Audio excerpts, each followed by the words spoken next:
So, good evening, everyone, and welcome to tonight's program. It's been wonderful to see the great turnout that we've had last week and this week. We were planning an engaging session that's going to be really informative. Tonight, we're diving into the topic of marketing meat products and meat labeling. Our lineup of speakers will provide valuable insights and actionable strategies to help you succeed in this area because marketing meat's a little bit different than marketing the flowers and beautiful, vibrant, colored things that people love to see on farmers markets tables. So first, we'll hear from Kacey Gantzer, the West Virginia Department of Agriculture Business Development Technical Lead, and she's also the Vice President of the West Virginia Farmers Market Association. Then we also have Derek Richard, the WVDA Planning Coordinator for Meat and Livestock.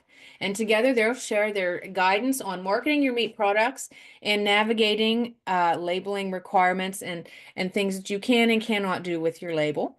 Then we will have Cordel Bostic from West Virginia Food and Farm Coalition.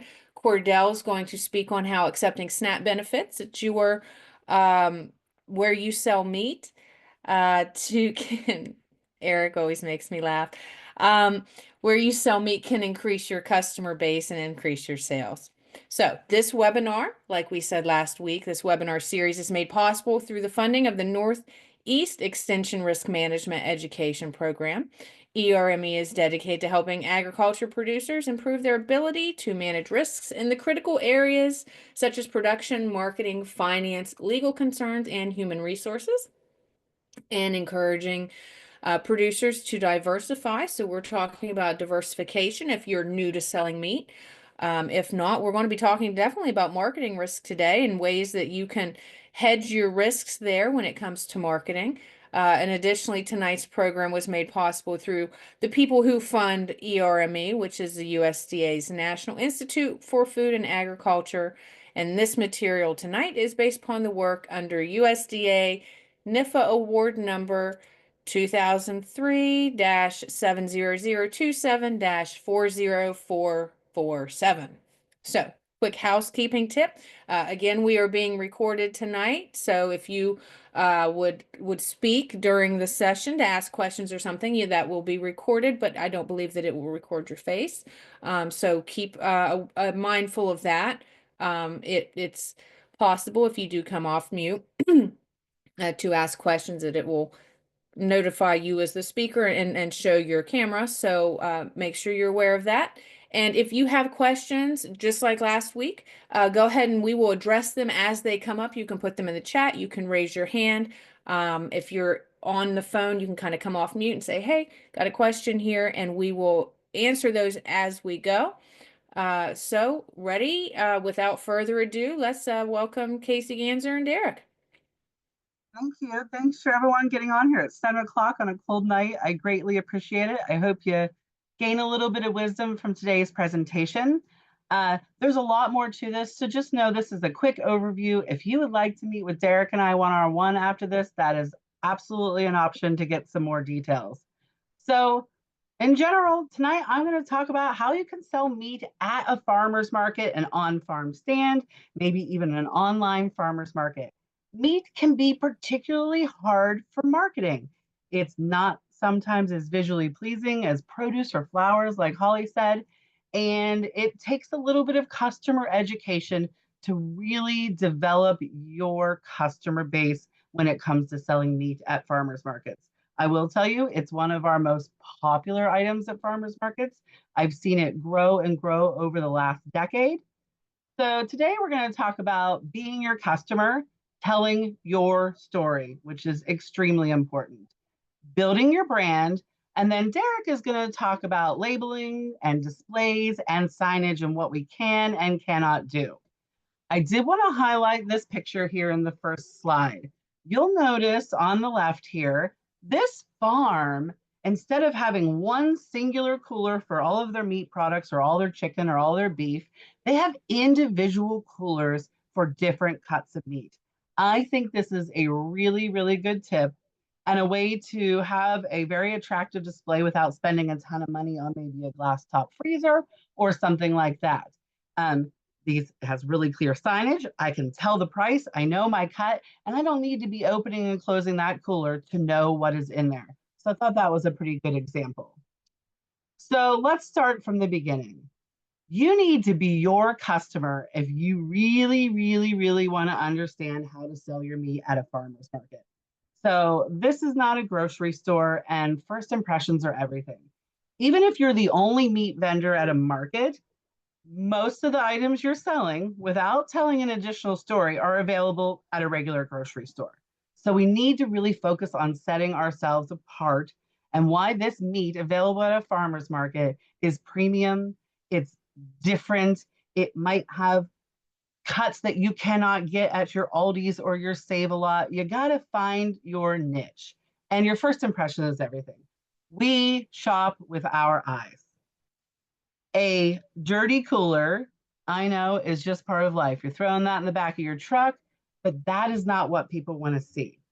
People want to see tablecloths. Even if you're only selling meat at a market, you don't have honey, you don't have produce, you just have your cooler of meat. Let's think about the color of our tablecloth. Does it look good with our cooler? Does it match my signage? Is it inviting? I often see the coolers left on the ground. We don't want our customer to have to bend over to look at a chuck roast in a cooler in front of us. So we want to think about our customer. Does my customer want to sit down their purse or their bag on a table while they're looking through the meat case? Or do I have those individual coolers that might allow for some of that not to happen? So we really need to think, and do they understand? Is your signage clear to know this freezer has chicken? Or this freezer has ground or cooler has ground beef and this one has steaks. You don't want your customer to have to do any extra work when they're purchasing from you. You want to make it as easy as possible and as attractive of experience as possible. And you want them to tell the story of your meat. And educating your customer is the way to do that. So people don't cook like they used to cook. And especially meat can be very scary to people who are not chefs. People don't inherently know the cuts of a lamb. They might want to try that meat, but they might be very cautious to spend a lot of money on a meat that they haven't cooked before. So you, as a farmer, are there to educate them as much as you are there to sell to them. Because if they are not educated, they're not going to buy again. Um, just these kind of posters, like how to choose your cuts. These are great at a market, but to send a person home with something similar is even better. So they might be thinking about the next time they come. The next time they might want to try rack of lamb. They didn't try it the first time. This could be maybe on the back of a recipe card. This could be through a QR code, and it could be at the market itself. It doesn't have to be these types of charts. You might want to make one custom for what you actually sell. So they're not going to look at items that they can't purchase from you. Do you have a question? Was there anyone? Oh, sorry. Oh, Next, I did want to say something, Kacey, real quick. Mhm. Do the education you hit on absolutely. Do not underestimate how uneducated a customer can be. Yes. If I came up to your stand, you've got lamb shoulder, for instance. Do I put that in a crock? Like I'm the person that will stand there and go, do I put that in a crock pot?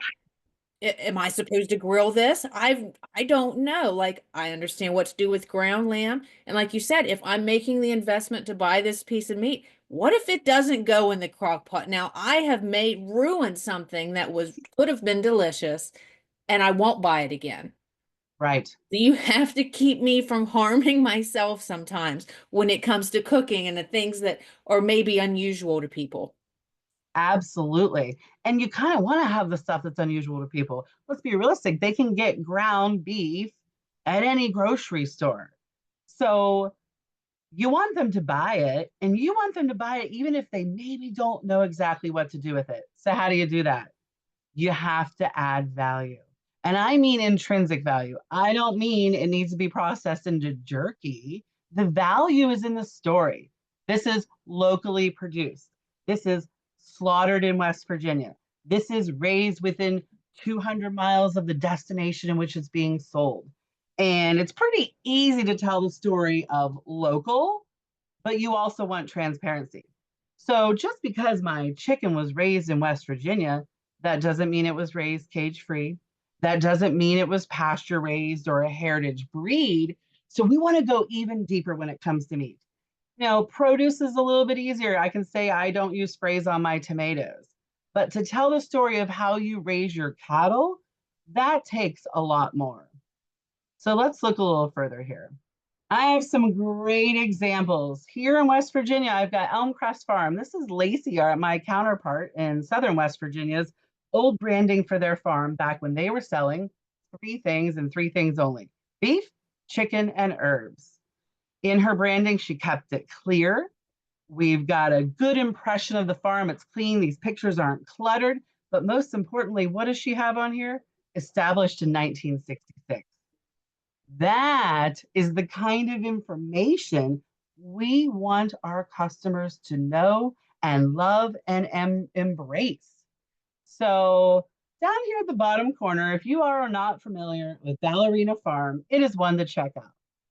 They have about 10 million followers on social media and are demanding meat prices that we can't even wrap our heads around here in West Virginia. They are located in Utah. And how did they do it? They have spent the last 8 years telling the story of their family farm. The mom happens to be a trained ballerina. That is very unique branding. You will not forget buying pork from a ballerina. I encourage you all to go to their Instagram and their website to see what this could look like on a huge scale. And it started the same as any farm here in West Virginia. Anyone selling poultry or pork or beef can do the same thing. So why do I have a map of West Virginia on here? Because we are a county loving state. West Virginia loves to identify itself by what county it's from. Here is your opportunity to do really simple branding. Marshall County's finest, Boone's best. Let's let people identify where you're from. Now, you might be from Clay County and you're selling in Clarksburg. There's going to be somebody who has ties to Clay County or think that's awesome that you came there.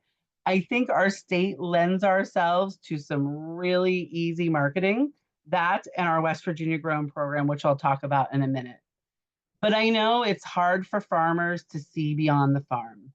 And unfortunately, we are in an incredibly competitive sales world, and money is tight. You have to get full customer buy in, especially if you're looking for repeat customers at a farmer's market. And that's why we sell at a farmer's market. We want to see those same people every Saturday morning, and we want them to tell their friends to come and their friends. And that's how we get customers. You may need at some point a website, but what you absolutely need, no matter what, is at least a social media page. And that's not going to cost you any money. You can do pictures, you can do reels and videos. People love to see the farm. People are so separated from the meat they eat that this is how they can get back to it. They might not be able to travel to your farm, but you can bring your farm to them. A website is great when we're stepping up, especially if you're wanting to people to buy directly from you. On-farm events are amazing. Let them feel it, breathe it, touch it. Let them come out and see that farm, see those animals, see how healthy they are, how happy they are, how big your pastures are or well managed. You need to tell your farm story. There is not one single farm in the state of West Virginia that looks identical to the neighboring farm. There is something unique. Are you by a creek? Are you on a mountaintop? Are you in town? Are you raising urban chickens? We need to think about being incredibly consistent with our brand, our fonts, our colors, the way we speak about our farm. Recipe cards, like Holly said, go very, very, very far, especially with meat. It is a little bit of upfront cost, but it will be worth it in the end. If anyone is curious about our West Virginia Grown program, we can talk a lot more about that. But just know that all meat and poultry items are eligible to join if you're raising them here in the state of West Virginia. That is collective branding. That is an easy way to start getting your name out there. And I want to show you one more thing on this slide. We have Riffle Farms, which is a bison farm here in West Virginia, who is doing everything I just mentioned pristinely. This is their website. Liz made this website herself. She did not spend big money for a graphic designer. What she did is she made sure she has clear, beautiful pictures, an easy to navigate website, and most importantly, she tells the story of her farm and her family. When you see this video, you want to go there. You want to learn more about her farm. And this is just one example of how here in West Virginia, we can do exactly that. We can tell our story. So let's move on here. All right, how do we tell that story? Well, we do it in a lot of ways, but we need to focus on all of everything that is public facing. That could be, do you call it a farm? Do you call it a ranch? Do you call it a homestead? Stay consistent. If it's a homestead, it's a homestead. And if you have employees, they call it a homestead. They talk about it the same way. If your focus is on pasture raised, make sure that buzzword is in your signage, in your advertising, in your reels, in your videos. And I think this sentence up here at the top says a lot. We often think a brand is a name of a farm, a logo, a business card, but a brand impacts every single interaction that your farm has, from websites to talking to a local chef.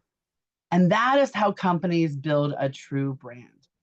So if you are pasture poultry and eggs, we need to dive into that full force. Why are your eggs different? Is it because they're in the same town that I live in? That's fine. Is it because you have a very rare breed and you have green eggs? Awesome. But we just want to make sure we're highlighting what makes it unique, what makes it yours, and why it should demand a higher cost. And even if that reason is the cost of production, there are ways to tell that story to your customer. You're not going to be able to justify a higher price if people don't understand your brand and your product, and if they don't know how to use it. You also got to think that many times this is seasonal and you have inconsistent inventory.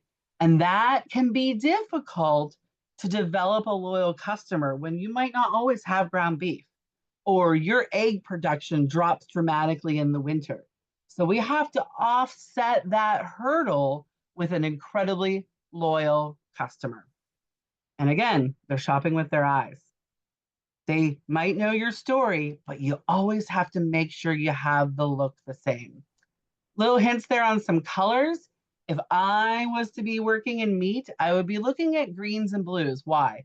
Green makes people think positive, peaceful, natural, organic, healthy, earthy.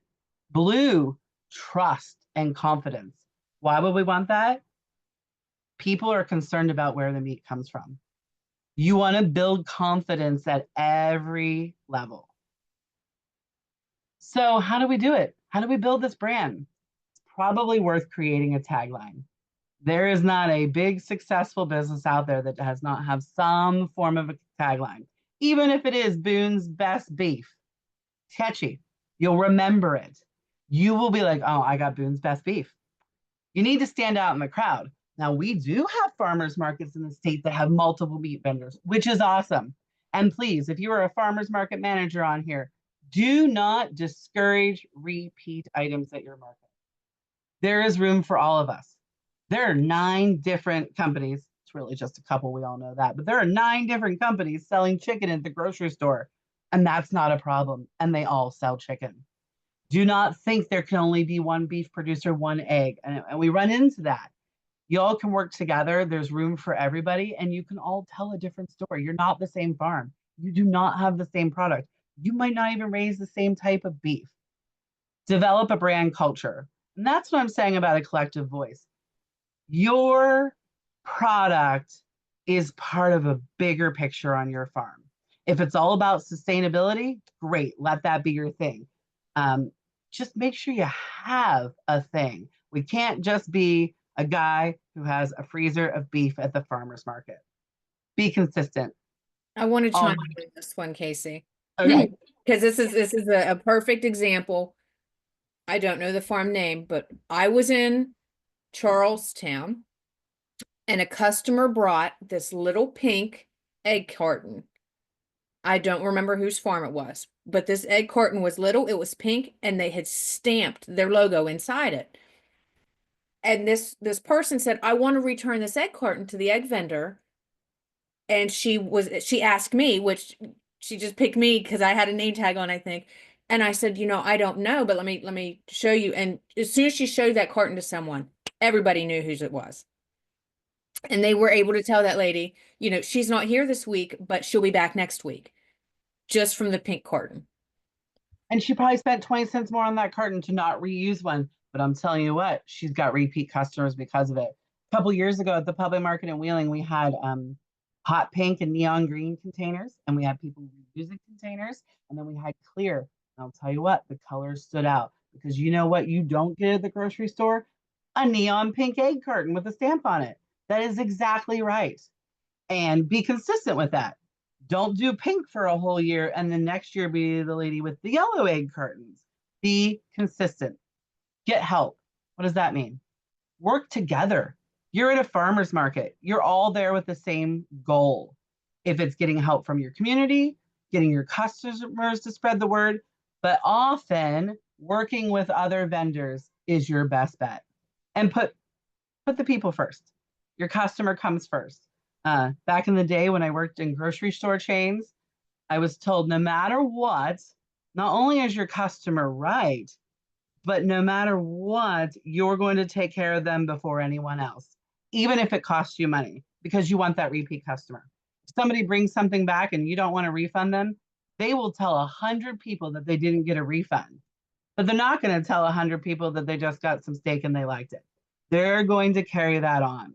Here in the middle, I have the West Virginia Grown Directory. If you don't know about our directory, it's beautiful. We print it yearly. As a West Virginia Grown member, you get a beautiful quarter page with 2 pictures, an amazing chance to brand your meat statewide. All right. Does anybody have any questions for me? If not, I'm going to turn it over to Derek. And just know if you want to talk about or work on any of these things, that's our job. I would be happy to talk to you, work on a brand, work on displays, whatever it might be, we are here to help. No questions? All right, Derek. Good evening, everybody. And I'm not as flamboyant as Kacey, so I hope I don't bore you and everything. But and I apologize for not being on camera. I know it's very unprofessional, but I got my barn work done about 10 minutes before this thing started. So, and I'm gonna have a wife and a crazy greyhound come in after she gets home from her meeting, and I don't think you all want to see that in the background. So, but I have the fun task of talking about labeling. Not a very exciting topic, but definitely important and something that we all need to be aware of and follow. I'm just going to hit some very broad strokes.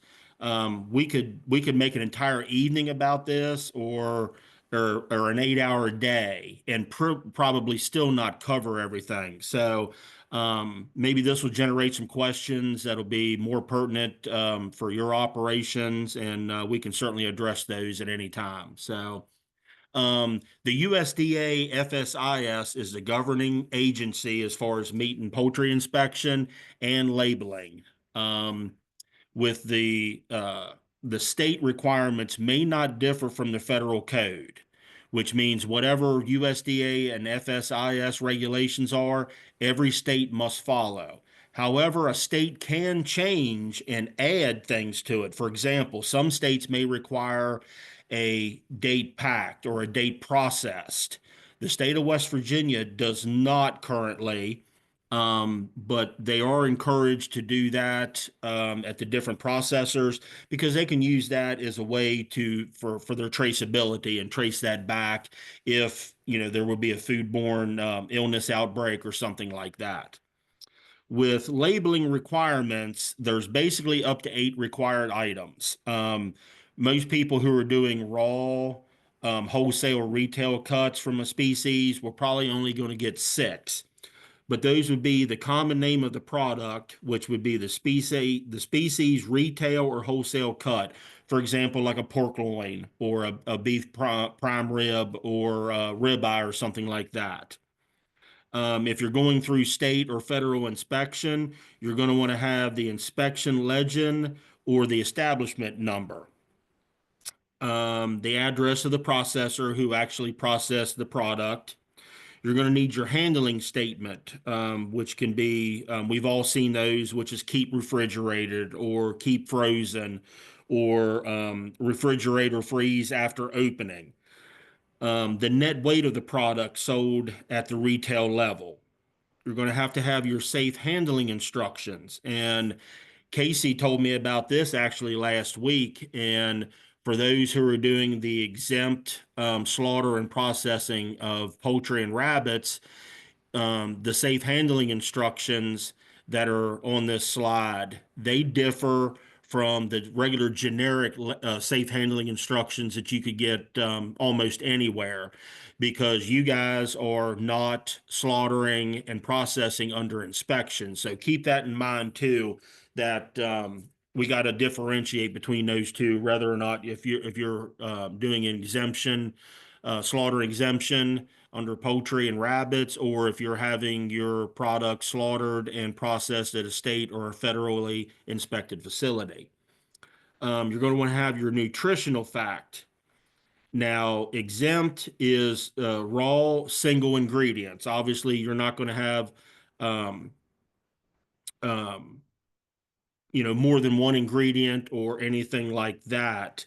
So the nutritional fact, from what I have seen, is exempt under raw single ingredients. However, there seems to be a little bit of controversy on this, and some people and some different things out there that if that even if you have that pork loin or that beef ribeye, that it still needs to have that nutritional fact. So I'm not 100% for sure there which way we're going. I've seen both. Yeah. Um, Can I give you what the guidance Quentin gave him last week? yes, absolutely. So this question was asked last week. Quentin said, technically, yes, you have to have that with you at the market. He has a generic PDF that is totally good enough with our inspectors that you can have on hand, and it has like chicken and turkey together, beef, and Holly sent those, or Holly has those, and we can send those out. Okay, great. All right, thank you. I appreciate that because I was seeing different things while I was researching this and everything. So that's great. Okay.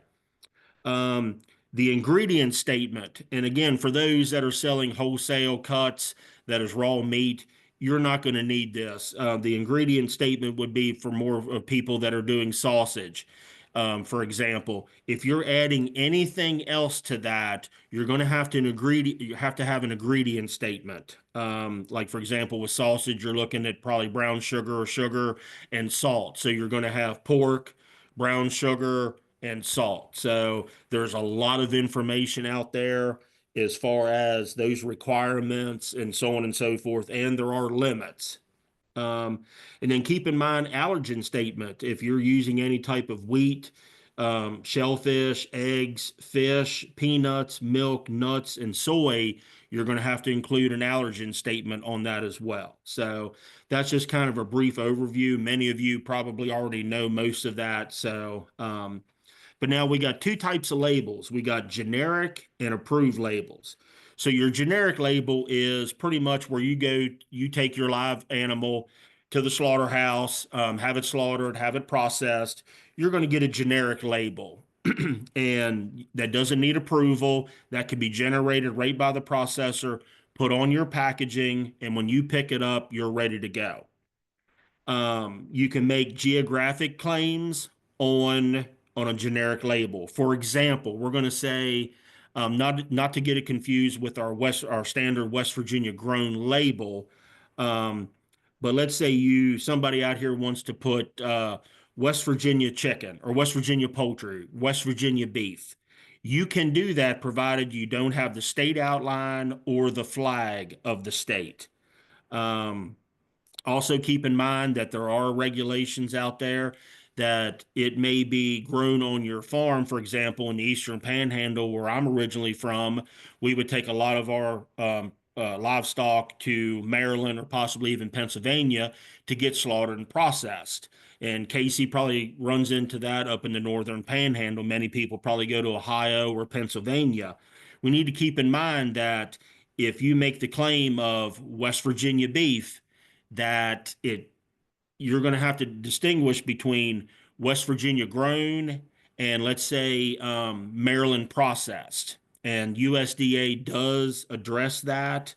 So keep that in mind if that's something you want to add to your generic label. You can add aged beef, dry aged, all 100% and pure to that generic claim with no review or anything like that. So once we get to the approval labels, this is where we really get in the weeds and can be very confusing and will probably often change from farm to farm. An approval label would be where you want to add your name, your logo, your phone number, your website, your social media page, info, anything like that. It must go through an approval process. If it's from a federally inspected plant, it would have to go through USDA, FSIS to get approval for that labeling. If you are getting your livestock done at a state inspected facility, it'll have to go through the West Virginia Department of Agriculture's Meat and Poultry division that would handle that. That's basically an application. You're going to have to submit a sketch, which could be a printer proof, computer derived. It could be hand drawn, provided that you can get the font measurements and everything like that accurately. And then for approvals, it may also require supporting documents for special statements and classes. And I'll get to that here in a minute.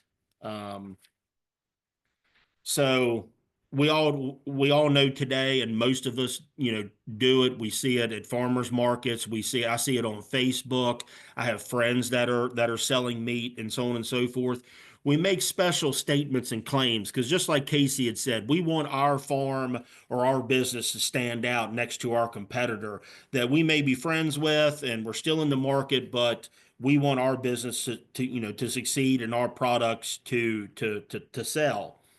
So when you look at special statements, they're broke down as like animal raising and production. These can be grass fed, free range. You can make breed claims on rare breeds or things like that. Local claims, no antibiotics, no hormone added, or organic.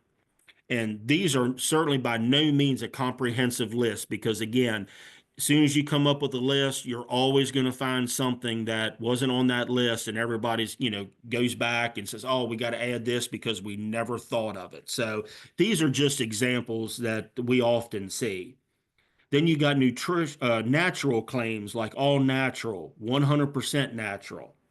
You've got nutritional claims. A lot of times you'll see this in the grocery stores, omega fatty acid or heart healthy. And then you've got negatives or free claims, which is no artificial ingredients, no preservatives, or gluten free. Um, and I'll stop right there before we get to the unapprovable claims. Anytime that you're going to make a claim that would fall underneath any of those classes, you're going to have to do, excuse me, a label approval with either USDA, FSIS, or the West Virginia Department of Ag. And you're going to have to, this can be a time consuming process, unfortunately, and you're going to have to provide a lot of information. For example, on free range or grass fed, USDA could ask you for birth dates of your livestock, any type of record, any type of affidavit where you're swearing to something because you're making a claim for marketing and for promotion, and there's a lot of hoops to jump through. So just keep that in mind. But then we get to our unapproved claims, which cannot be used. We see them every day. Again, I see them on Facebook and everything, but and I do want to go over each one of these because antibiotic free, hormone free, residue, residue tested, naturally raised, naturally grown, drug free, and chemical free. Those are claims that we cannot make. We can't have on our packaging or anything like that because simply they cannot be proven. With our grass fed, free range, all natural, heart healthy, no artificial ingredients, through our documents, our records, and everything, we can turn those in. And yes, it's time consuming, but we do have the records, or you do have the ability to provide records and statements and affidavits to where you can back up that statement. Where we've got, for example, antibiotic free, let's say our cattle's born on our farm, and lo and behold, that calf got respiratory at 6 months of age. We gave it a shot of Nuflor, we gave it a shot of Draxxin, which is an antibiotic, and then because our main concern is our animal welfare, keeping that animal healthy and growing and taking care of it. Well, right there, you even though 2 years down the road you take that animal to slaughter, it was still under an antibiotic. Even though it has cleared the drug residue, there's going to be no trace of it. The meat is totally fine. You cannot make that claim. So we need to keep those in mind. And lastly, I know we have quite a few people on here. In fact, it may be the majority that do poultry and rabbits under the exemption in the farmers market rule for here in the state of West Virginia. I double checked on this, and Kacey and I went back and forth and posing questions and things like that. And what we found out from meat and poultry inspection here in the state is those that are under the exemption cannot make any claims at all on their label because the label is clearly defined in the farmer's market guide. Those are the items that you need on your labeling, and you cannot add any of these other special claims or statements. For the simple fact is, there is no label review at the federal level or at the state level for those using those exemptions. Now, the good news after all this doomsday stuff that I've been telling you about here for almost 10 minutes is it doesn't matter if you have your livestock slaughtered and processed at a state facility, a federal facility, or if you go under the exemption, is there are no laws and regulations at this point that can stop you from putting signage up, from posting it on social media, brochures, anything like that. Customer education, as Kacey talked about. You can do that. So, for example, if you have grass fed beef and you're using a generic label, you can certainly post that on at your booth, on your table, have a brochure on your recipe card, anything like that. That is totally permissible, and USDA meat and poultry, as well as state meat and poultry, have no jurisdiction on that. I will go back and just say, hey, if you do make claims, at least be able to back it up legitimately and everything like that. So, and I would stay away again from those unapprovable claims like antibiotic free and hormone free. So, I know it's a boring subject. It's way, I've only hit this maybe even with the slightest broad stroke, but it gives you some things to think about, and hopefully it generates some questions that are pertinent to your particular operation or what your goals are in the end. But I appreciate it. And if there's anything that Kacey or myself can do, please feel free to email us at any time. If there's anything the Department of Agriculture can do to help you, please reach out. We'll get you in contact with the appropriate divisions, the appropriate people to keep you and your business going forward. And I thank you all very much for your time. Thank you both very much. While I'm changing this over to make Cordel the co-host, I want to remind everybody we talked about processing in different states as well as processing in West Virginia. And I'm just going to throw out the reminder from Quentin last year. If it's a state inspected facility, you can sell it in the state. If it's a federal inspected facility, you can sell it nationwide, okay? So you can't go to a Maryland state inspected facility and sell that meat in West Virginia. But if it's a federal facility, you're free to go nationwide.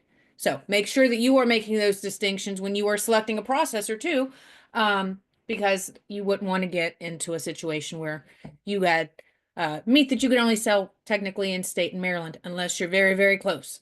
So, And can I ne- interrupt? I'm sorry. I oh, did want sure. to say this with, and this has always been the Department of Agriculture's kind of mantra, and Quentin even alluded to it the other day when we were talking. If he happens to be, or anybody in his staff, or I'm sure Casey or anybody in our division is perusing through a farmer's market, whether we're on, doing official work, or if we're just there to see, hey, do some shopping and things like that, is our goal is to educate before we regulate. So nobody's going to walk up to you and embargo your product or tell you you can't sell it, provided there's not a foodborne, a food safety issue. But, if there's a mislabeling, a misbranding, it's certainly not going to be intentional. We're going to try to educate and work with our producers to keep their business going and to educate them and the whole 9 yards. So I did want to stress that as well. Absolutely. And that is a wonderful point, Derek. The people that are inspecting markets, regulatory people, we all, everybody across the board, nonprofits helping out, want you to make money at your farm business. That's the goal. So it is the department's mantra, and they have always been very kind to vendors and markets when they have issues.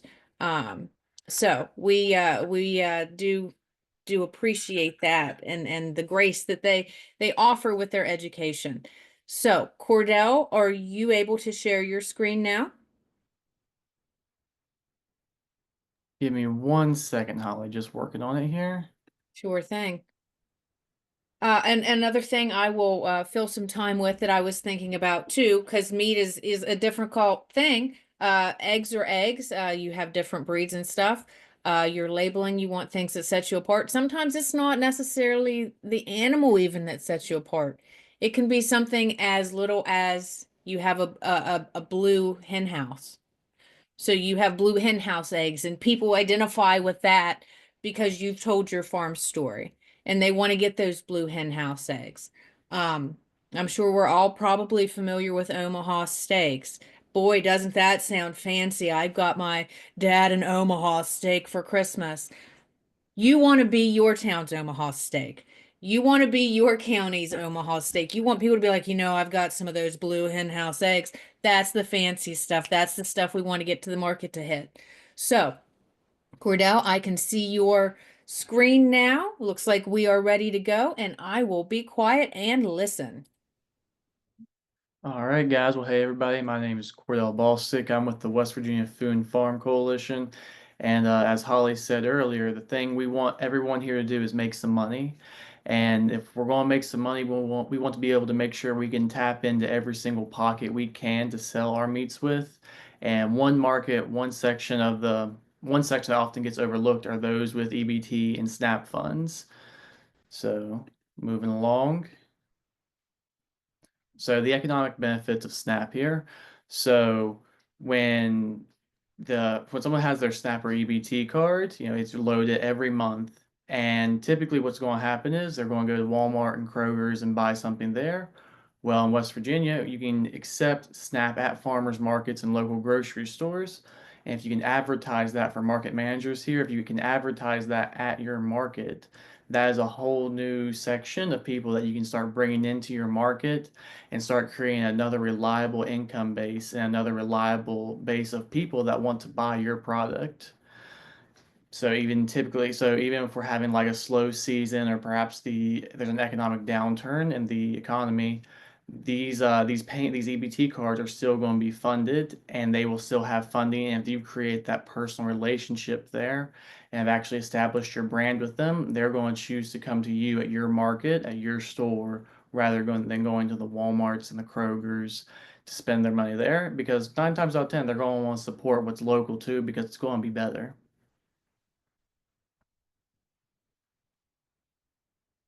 So is it hard to obtain SNAP authorization? No, not at all. There are plenty of farmers markets, plenty of local grocers in the store that can get it done within a matter of weeks. So the simple process is the actual paperwork it takes to do is takes a couple hours to complete. It's just some document filling out some of your personal information, some of your store's information, or some of the actual farmers market information, and then you can submit it to FNS and USDA to get your approval process going. If you're worried about POS systems, most POS systems are compatible and can be used with SNAP, WIC, and other forms of EBT like that. Looking at long-term authorization, this isn't something you have to keep up with. You don't have to keep filing paperwork. You do it once and you're good for 5 years. So you get it done and you don't have to think about it for years to come. So, well, do you need to actually file some of this paperwork? Well, this isn't the fully most comprehensive list here, but this is a good idea of what you would have to have. Photo ID, social security card, your FNS document that you would get when you actually start signing up and doing the paperwork. And then if you're operating a grocery store, you would need your business license. For farmers markets or temporary sites, that's typically not the case, and you wouldn't have to actually submit that information. Once you submit all this, you get it all sent up to the USDA and FNS, it typically takes 4 to 6 weeks to actually receive this. And once you have, like I said, you're good to go. You won't need to be coming back to that for another 5 years. But looking at the numbers specifically for EBT here in West Virginia, I have them pulled up here. So there's hundreds of millions of dollars in this state that comes into this state for SNAP and EBT. This is money that is left on the table for local producers like y'all. If you have, if you market those meats out there to SNAP EBT communities, they're going to want to come to your market and spend all that money there. I mean, and once again, like Holly said, we're here to make money.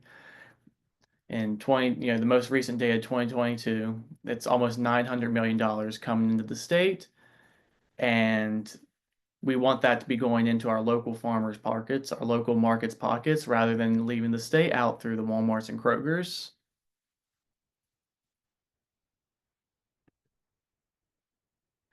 So it's not just SNAP though that can actually increase your profits at your stores and markets.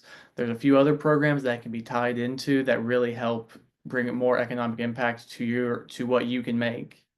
One of those programs being SNAP Stretch. So SNAP Stretch is operated by West Virginia Food and Farm here. And basically what it does, for every one SNAP dollar that is spent, you can get another SNAP Stretch dollar to also buy local produce. Now the SNAP Stretch dollar can only be spent typically on fruit and vegetables. So if you are also selling fruit and vegetables at your location, what you can do is you can spend let's say they want to spend $100 on meat on their EBT card, well, they're going to get that $100 match for SNAP Stretch. So they buy $100 of meat from you, and then they can buy $100 of fruit and vegetables from you as well. And even if you aren't selling fruits and vegetables, what can happen if you're at a farmer's market is they'll buy that $100 of meat from you, and then they can still take that $100 of SNAP Stretch, and they can take it to a different vendor there at the market and spend it there as well. So you're not only helping out yourself, you're helping out your fellow farmer that's just right down the road from you.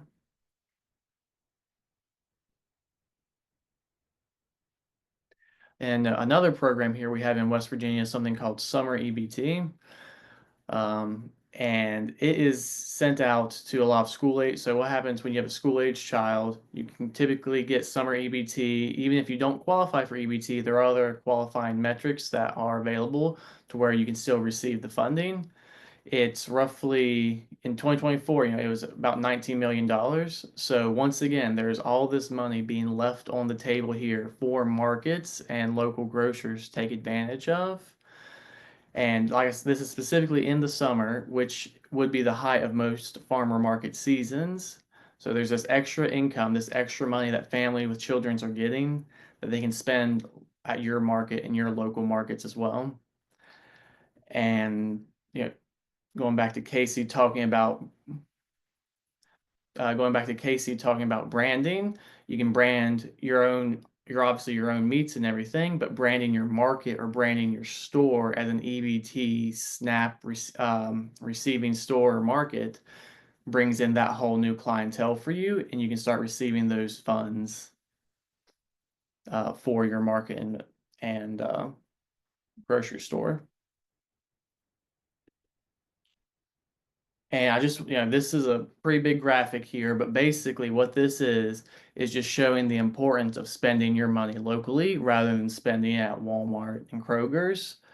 So for every $100 that you're going to spend at your local market and your local grocery store, you're getting all that money back into your local economy. So if let's say I'm spending $100 at the market, then you're going to spend some of that money maybe at your local accountant to do your taxes, or you're going to spend it maybe at another local store. That money is going to stay in your community and keep going into the pockets of people you know. While if you spend it at the Walmart, the Kroger's, almost all of that money is actually leaving the state. So those EBT SNAP dollars, instead of going into the economy to where we can all participate in it and all actually help one another and help each other's farms, it's leaving the state to go to whatever company or corporation that really doesn't have as much buy-in as the people who actually live here are. But it's really simple, really easy to get your SNAP access in, your SNAP authorization done. You can get it done through, we can help you here actually at the West Virginia Food and Farm Coalition, and there are other resources as well that can help get your FNS number and your authorization finished. But yeah, that is about it for me. Does anybody have any questions? Yeah, I've got one. What's the time frame to get reimbursed from these programs once the money's spent with you? So for SNAP, the reimbursement rate is pretty immediate. So it's actual funds that are on a debit-like card, and it will go directly into whatever account is attached to your POS system. For summer EBT, it's the same deal. It's attached to an actual card that can be used like a debit card directly into your account that's attached to your POS system. SnapStretch is slightly different depending on how each market manages it. Some markets manage it to where the market itself will pay out the farmer whatever is owed, and then the market gets the funding on the back end, typically at the end of the month. That's the most common way I've seen most markets do it, really. Yeah, that's very common, Cordell. That's what I've seen as well. Do we have any other questions for any of our speakers tonight? I want to read Katie's comment here in the chat. She says, I can't stress this enough. If you were trying to get approved as a SNAP EBT vendor, contact Food and Farm Coalition. As a market, it took us several tries to get approved, and after contacting Food and Farm Coalition, they helped us get it done. They were super helpful. We met with Katie and helped her get connected with Food and Farm Coalition, and that was the igniter that she needed to get that application through and to start accepting SNAP. Food and Farm Coalition is a valuable resource as well, and we are happy to connect you with them. I will include their information as well as all the information you received from the Department of Agriculture tonight in our email, like we sent out last week. This will be so full of links that you will just be clicking for hours. There was one more thing I wanted to point out. About summer EBT. So I'm glad that screen is still up. At least it is for me. Summer EBT that's coming from the school systems. That money, don't sleep on that money, because for every child a person has in those school districts, my school district is one that gets summer EBT cards because our entire county is a free lunch county based on economic metrics of some sort. And so when we get our summer EBT cards, I have two children, I get $120 each. So if I took that to the farmer's market, I have initially, you know, for having 2 children, I have $240, but if I would take that to the farmer's market and spend that money, that's $480 going to farmers. So, don't discount the fact that just one person could come and drop massive sales with those summer EBT cards. And if you have families that have even more children, they're getting $120 per school age child. And it's a huge help to families during the summer and can be a huge boon to a market that accepts SNAP or a vendor that accepts SNAP, because those cards do work. They look just like debit cards. They work like debit cards, except when they run out, they run out. So it's just kind of like a gift card from the state, if you will, for people with school age children that are in those counties or that are qualify for that through however that is determined in that program. I know there is a sign up too for people, but you do not have to sign up because the districts provide those, and we have received those at least since COVID.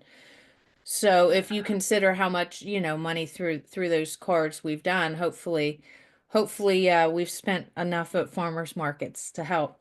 So as we wrap up tonight's program, I want to thank our incredible speakers for sharing the expertise and insights and information that can help you make money and make good decisions when it comes to marketing your meat products.